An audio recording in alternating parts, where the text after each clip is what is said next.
Shalom, saya Livertin Zebua, semester 5, Prodi Pendidikan Agama Kristen, NIM 08022201. Tujuan saya membuat video ini yaitu sebagai ujian tengah semester di mata kuliah Teologi Sistematika 4. Dosen pengampu Ibu Erlina Waruhu, Magister Teologi. Pada video kali ini saya akan membahas tentang pneumatologia. Secara etimologis, kata pneumatologia berasal dari dua kata dalam bahasa Yunani, yaitu pertama, kata pneuma yang artinya angin, nafas, atau roh. Kata yang kedua yaitu logos yang artinya perkataan, ilmu, dan pengetahuan. Nah, digabungkan menjadi satu kalimat. Jadi, pneumatologia ini artinya ilmu yang mempelajari tentang Roh Kudus. Jadi, pneumatologia ini berbicara tentang Roh Kudus. Adapun personalitas Roh Kudus atau sifat-sifat daripada Roh Kudus yaitu memiliki akal budi, kecerdasan. Ini dikatakan bahwa Roh Kudus menyelidiki segala sesuatu. Kata menyelidiki berarti memiliki atau menyelidiki sesuatu. Roh Kudus meneliti kedalaman dari Allah dan menyatakannya pada orang-orang yang percaya.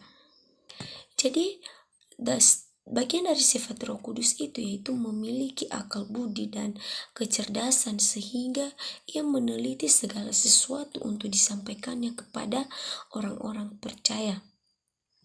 Yang kedua, pengetahuan. Di sini dijelaskan bahwa tidak seorang manusia pun memiliki kesadaran atau kemampuan dalam dan pikiran Allah. Tetapi Roh Kudus memahami pikiran Allah. Jadi artinya bahwa manusia pun tidak ada yang bisa memahami pikiran Allah selain Roh Kudus yang bekerja dalam diri manusia. Yang ketiga, pikiran. Di sini dijelaskan bahwa bahkan sebagaimanapun Roh Kudus mengenal Bapa, demikian pula Bapa mengenal pikiran Roh Kudus. Kata pikiran berarti cara berpikir atau pola pikir, tujuan dan pola pikir manusia dan aspirasi. Perjuangan dan secara jelas mengindikasikan bahwa Roh Kudus memiliki akal budi. Jadi di sini kita bisa melihat bahwa Roh Kudus itu memang benar-benar memiliki akal budi, sehingga ia bisa mengenal Bapa secara berpikir, dan itu akan tertera pada diri manusia. Yang keempat, emosi. Sifat-sifat daripada Roh Kudus juga yaitu emosi. Emosi atau sensibilitas berarti memiliki perasaan, memiliki kesadaran dan kemampuan untuk memberi tanggapan pada sesuatu. Di dalam Efesus pasal 4 ayat 30 berkata, jangan mendukakan Roh Kudus dari Allah. Konteks ini menekankan bahwa Roh Kudus itu didukacitakan pada waktu orang percaya berdosa dengan berkehendak berdusta, dengan mencuri atau bermalasan. Jadi emosi ini bisa membuat hati Roh Kudus menangis ketika manusia melakukan hal-hal yang kurang berkenan kepada Allah ataupun mendukakan Roh Kudus. Yang terakhir, kehendak. Roh Kudus juga memiliki kehendak, mengindikasikan ia memiliki kuasa yang berdaulat dalam pemilihan dan keputusan. Jadi di dalam diri manusia itu Roh Kudus terus bekerja di dalam diri manusia. Dan di sini tadi saya sudah menjelaskan bagaimana sifat-sifat daripada Roh Kudus tersebut. Yang berikutnya, Roh Kudus menampilkan karya-karya yang serupa dengan karya-karya dari Allah Bapa dan Putra. Karya dari Roh Kudus yaitu yang pertama, Roh Kudus mengajar. Jadi sebelum Tuhan Yesus meninggalkan murid-muridnya, ia mendorong mereka dengan mengatakan kepada mereka bahwa ia akan mengutus penolong yang lain. Yang lain menekankan bahwa Roh Kudus akan menjadi penolong yang serupa dengan Kristus, sebagaimana Kristus telah mengajar murid-muridnya. Begitu pula dengan Roh Kudus, ia akan menjadi penolong dalam kehidupan manusia. Ia terus mengajar dalam kehidupan manusia. Ia yang mengontrol kehidupan manusia. Yang berikutnya, Roh Kudus bersaksi. Yesus berjanji pada murid-murid bahwa Roh Kudus akan memberikan kesaksian tentang aku. Kita bisa lihat di Yohanes pasal 15 ayat yang ke-26. Kata memberikan kesaksian berarti memberikan kesaksian tentang seseorang.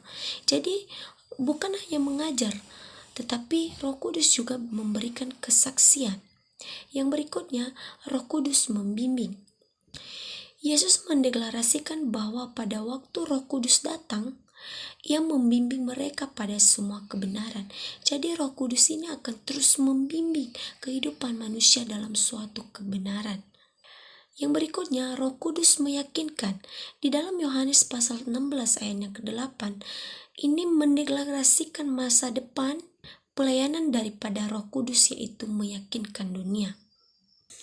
Meyakinkan berarti meyakinkan seseorang akan sesuatu, menunjukkan sesuatu pada seseorang. Jadi Roh Kudus ini juga memberikan kita sebuah keyakinan pada sesuatu untuk percaya kepada Kristus. Kalau secara akal tidak masuk akal kita percaya kepada Yesus, tetapi itu semua karena Roh Kudus yang terus bekerja di dalam pribadi manusia. Nah, yang berikutnya, Roh Kudus juga melahirbarukan. Seseorang yang mengalami kelahiran baru telah dilahirkan oleh Roh Kudus. Bukan berarti lahir baru ini lahir baru secara jasmani, tetapi ini lahir baru secara rohani. Orang yang tersebut telah lahir baru, telah bertobat, telah mengalami pertobatan, sehingga ia mengalami Roh Kudus di dalam kehidupannya. Ia telah dilahirbarukan oleh Roh Kudus sebagaimana Yesus memberikan hidup kepada orang percaya. Kita bisa lihat di Roma pasal 5 ayat 21. Demikian pula Roh Kudus menghiburkan manusia. Jadi Roh Kudus ini mampu menghibur manusia. Yang berikutnya, Roh Kudus menjadi pendoa syafaat. Pada saat orang percaya sedang lemah, Roh Kudus menyerukan keluhan orang percaya dan berdoa atas nama orang percaya. Jadi Roh Kudus ini juga bisa menjadi pendoa syafaat dalam kehidupan manusia. Ia menyerukan keluhan-keluhan orang-orang percaya untuk berdoa dan berdoa atas nama mereka. Bapa mengerti doa syafaat Roh Kudus dan menjawab doa dan bekerja dalam segala sesuatu untuk kebaikan hidup orang percaya. Yang berikutnya, Roh Kudus memerintah. Dalam Kisah Para Rasul pasal 13 ayat 2 dikatakan bahwa Roh Kudus memerintahkan Paulus dan Barnabas untuk dikhususkan bagi pekerjaan misi. Kalau kita melihat bagaimana kehidupan Rasul Paulus itu dia diperintah oleh Roh Kudus untuk memberitakan Injil, sehingga ia menderita dalam memberitakan Injil. Itu semua karena Roh Kudus memerintah atas pribadinya. Begitu pula dengan kehidupan kita. Pembahasan selanjutnya posisinya mengonfirmasikan personalisasinya. Roh Kudus dapat didukakan. Roh Kudus dapat didukakan pada orang percaya berdosa. Maksudnya Bapak Ibu, bahwa Roh Kudus itu dapat didukakan pada waktu orang percaya berdosa.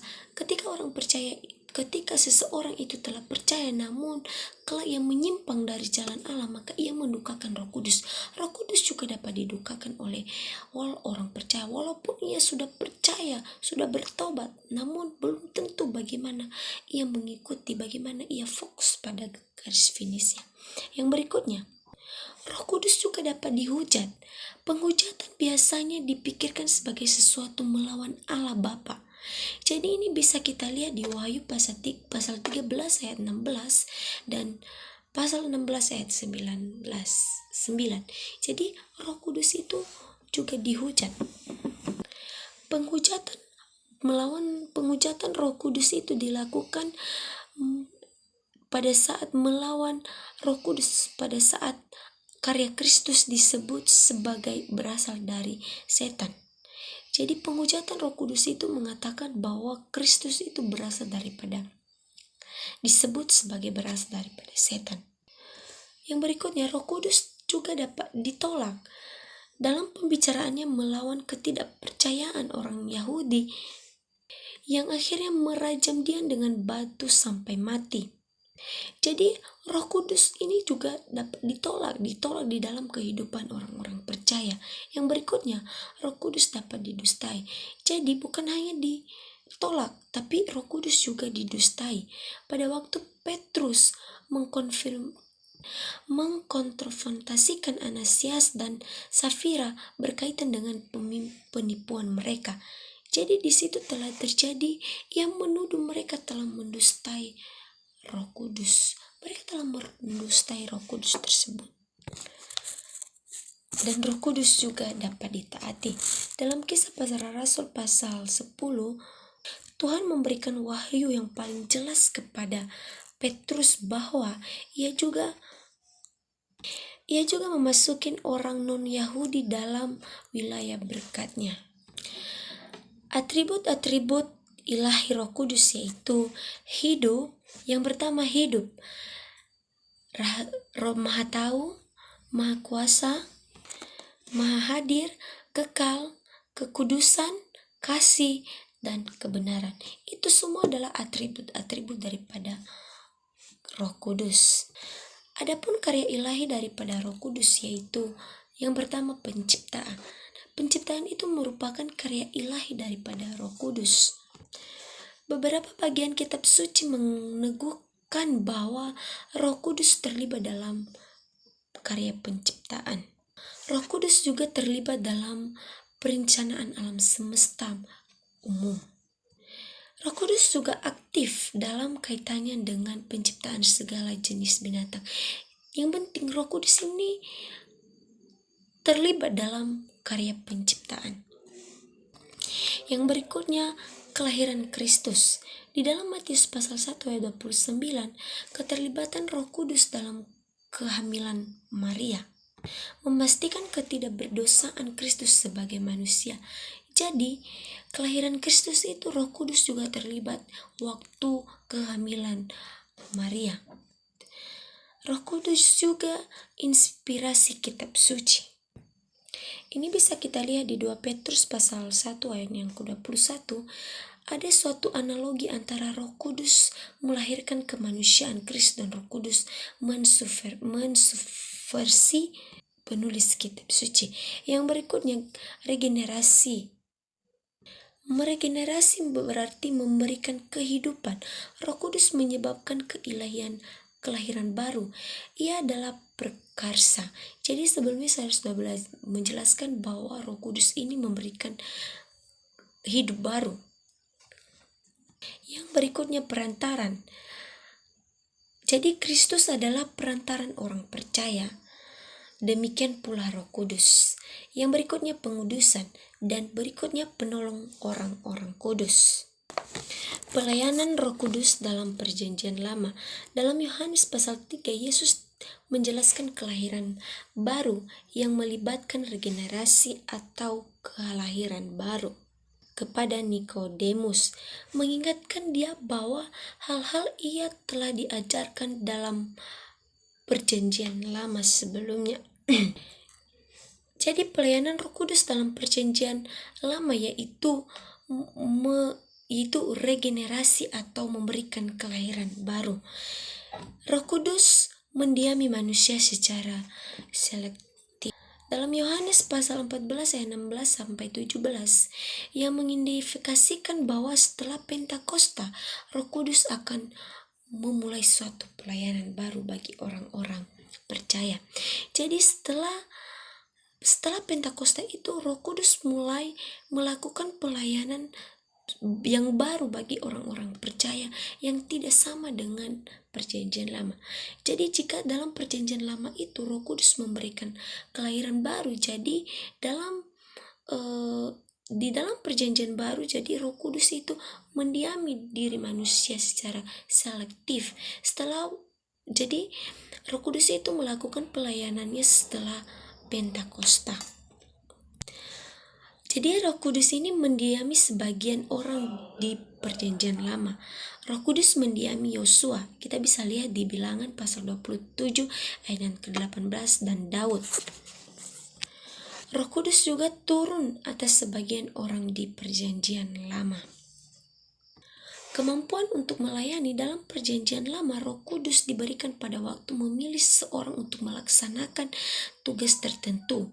Kemampuan yang diberikan termasuk kemampuan untuk mengerjakan pekerjaan artistik untuk tabernakel.